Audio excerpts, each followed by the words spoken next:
warahmatullahi wabarakatuh. Perkenalkan, saya Tini Dianti. Di sini saya akan menjelaskan tentang kedatangan Islam ke Nusantara. Banyak sekali teori yang menjelaskan datangnya Islam ke Nusantara, khususnya Indonesia.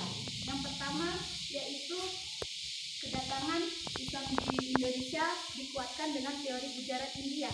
Tokoh yang mendukung teori ini adalah Panjatpal dan Mosquit. Mereka berpendapat bahwa yang membawa agama Islam ke Indonesia adalah orang Arab yang telah lama tinggal di wilayah Indonesia. Hal ini juga diperkuat dengan ditemukannya batu nisan di kedua wilayah Indonesia dan Gujarat. Yang selanjutnya yaitu teori Persia. Dasar teori ini adalah perkumpulan orang-orang Persia di Aceh sejak abad ke-15. Pada saat itu, pemakaian gelang syekh yang biasa digunakan di Persia juga pernah digunakan oleh raja-raja dan persamaan budaya di Persia dan Indonesia. Yang selanjutnya dari teori Bengali atau Bangladesh. Teori ini dikemukakan oleh S.O. Fatimi. Teori ini mengemukakan bahwa Islam berasal dari Bengali. Selain itu juga mengemukakan bahwa batu nisan Malik Al-Saleh memiliki banyak persamaan dengan batu nisan di Bengali.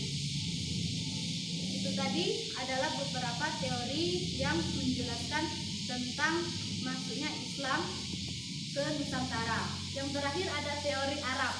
Teori Arab bahwa Islam datang dari sumbernya langsung, yaitu dari bangsa Arab.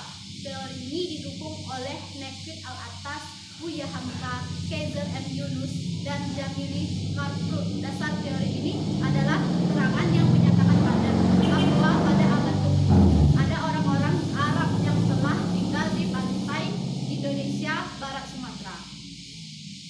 Selanjutnya kita akan membahas tentang masuknya Islam. Tentunya didasarkan dari interaksi antar penduduk yang menggunakan beberapa pola yang dilakukan. Banyak sekali pola yang dilakukan oleh para pedagang yang datang dari timur ke Indonesia untuk menyebarkan ilmu agama. Seperti yang saya sebutkan tadi, yang pertama pola-polanya, yang pertama perdagangan, ada perkawinan, pendidikan, tasawuf, politik, dan seni budaya.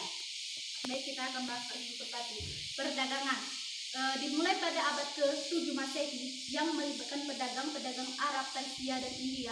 Proses inilah yang sangat menguntungkan Arab masuk ke Indonesia. Dia tidak hanya saja berdagang, tetapi juga mengajarkan ilmu-ilmu agama kepada penduduk lokal Indonesia. Yang selanjutnya perkawinan. Perkawinan ini dilakukan oleh pedagang yang berasal dari wilayah timur. Dia melakukan perkawinan kepada orang Indonesia untuk menyebarkan agama Islam. Seperti saja contoh antara Raden Ahmad Sunan Ampel dengan Nyai Manila. Adanya proses ini menyebabkan penyebaran agama Islam berjalan lancar karena keluarga hasil perkawinan dan akan membentuk keluarga yang muslim dan muslimah. Selanjutnya yaitu pendidikan.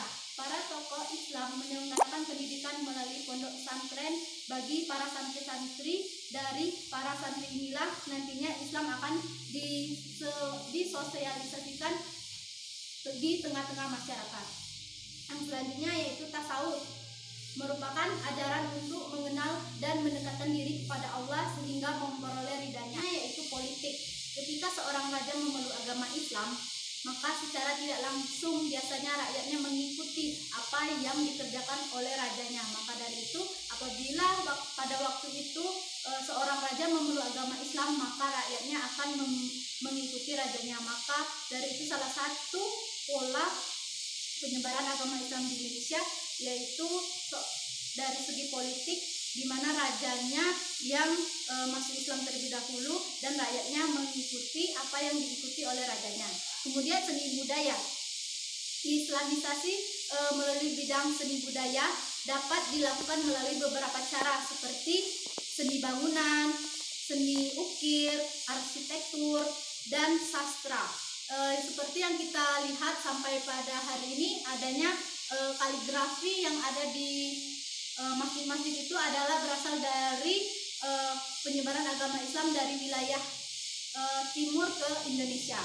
Mungkin itu saja yang dapat saya jelaskan materi dari saya.